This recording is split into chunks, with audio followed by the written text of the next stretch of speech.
Reading. Today I'm reading Harry Potter and the Goblet of Fire. Let's get started. We're on page 156. Here you are, she said, sorting them into two piles. Now, mind you pack them properly so they don't crease. Mom, you've given me Ginny's new dress, said Ron, handing it out to her.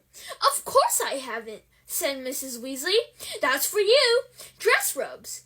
What? Said Ron, looking horror-struck. Dress robes, repeated Mrs. Weasley. It says on your school list that you're supposed to have dress robes this year. Robes for formal occasions. You've got to be kidding, said Ron in disbelief. I'm not wearing that. No way. Everyone wears them, Ron, said Mrs. Weasley crossly. They're all like that. Your father got some for smart parties. I'll go starkers before I put that on, said Ron stubbornly. Don't be so silly, said Mrs. Weasley. You've got to have dress robes. They're on your list. I got some for Harry, too. Show him. Harry, in some trepidation, Harry opened the large parcel on his camp bed. It wasn't as bad as he had expected. However, his dress robes didn't have any lace on them at all. In fact, they were more or less the same as his school ones, except that they were bottle green instead of black. I thought they'd bring out the color of your eyes, dear, said Mrs. Weasley fondly.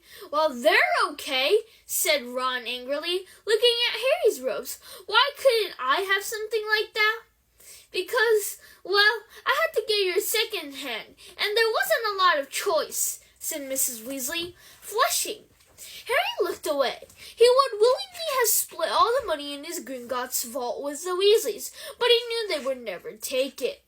I'm never wearing them, Ron was saying stubbornly. Never. Fine, snapped Mrs. Weasley. Go naked. And Harry, make sure you get a picture of him. Goodness knows I could do with a laugh. She left the room, slamming the door behind her. There was a funny spluttering noise from behind them. Pigwidgeon was choking on an overlarge owl tree.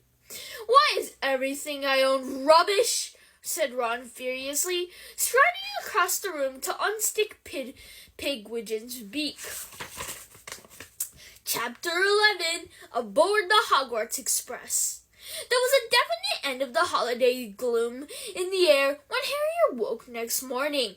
Heavy rain was still splattering against the window as he got dressed in jeans and a sweatshirt. They would change into their school robes on the Hogwarts Express. He, Ron, and George had just reached the first floor landing on their way down to breakfast when Mrs. Weasley appeared at the foot of the stairs, looking harassed. Arthur, she called up the staircase. Arthur, urgent message from the ministry. Harry flattened himself against the wall as Mr. Weasley came clattering past with his robes on back to front and hurtled out of sight. When Harry and the others entered the kitchen, they saw Mrs. Weasley rummaging anxiously in the drawers. I've got a quill here somewhere, and Mr. Weasley bending over the fire, talking to... Harry shut his eyes hard and opened them again to make sure that they were working properly. Almost Diggory's head was sitting in the middle of the flame like a large bearded egg. It was talking very fast, completely unperturbed by the sparks flying around it and the flames licking its ears. Muggle neighbors heard bangs and shouting, so they went and called those, what-do-you-call-ems, please men. Arthur, you've got to get over there.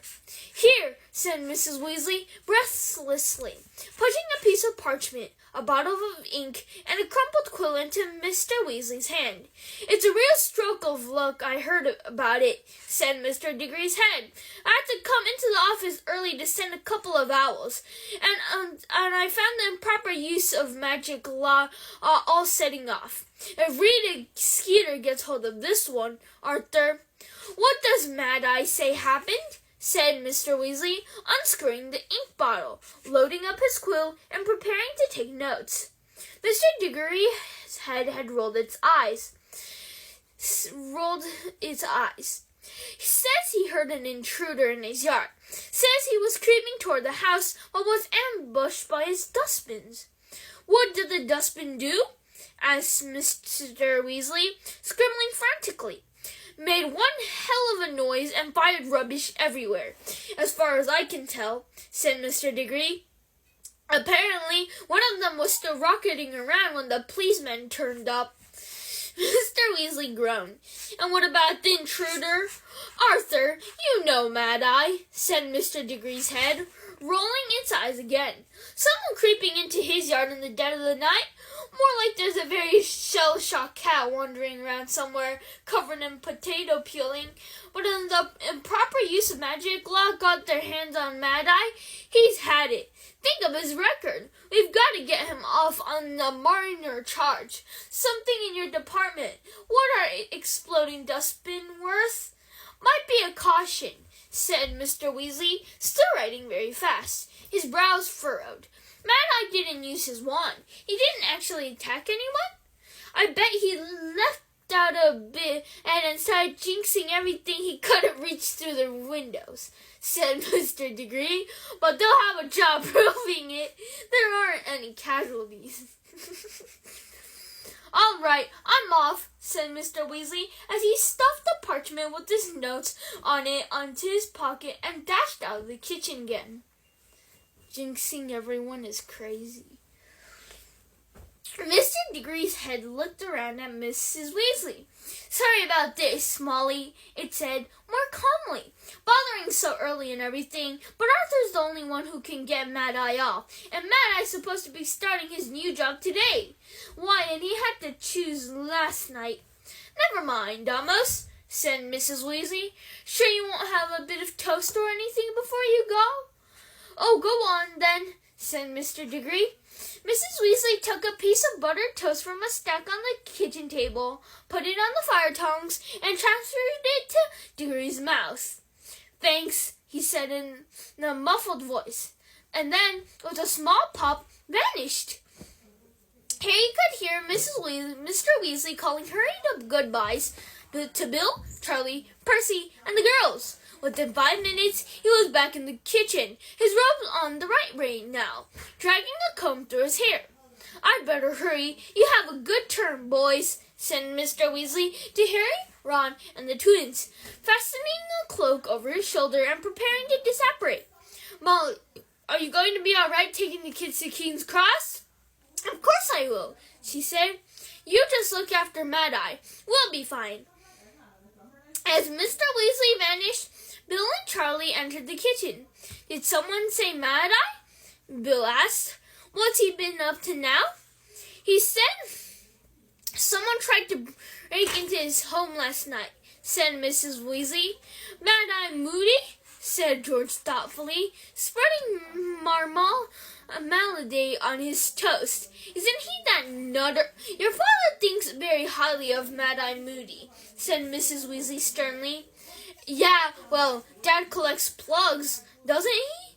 Said Fred quietly as Mrs. Weasley left the room. Birds of a feather. Moody was a great wizard in his time, said Bill. He's an old friend of Dumbledore's, isn't he? Said Charlie. Dumbledore's not what you'd call normal, though, is he? Said Fred. I mean, I know he's a genius and everything. Who is Mad-Eye? Asked Harry. He's retired. Used to work at the ministry, said Charlie. I met him once when Dad took me to work with him. He was an Auror, one of the best. A dark wizard catcher, he added, seeing Harry's blank look. Half of the cells in Azkaban are full because... Thank you, everyone. That's all for today. Bye. See you tomorrow. Tomorrow we are going to read page 162. Peace out.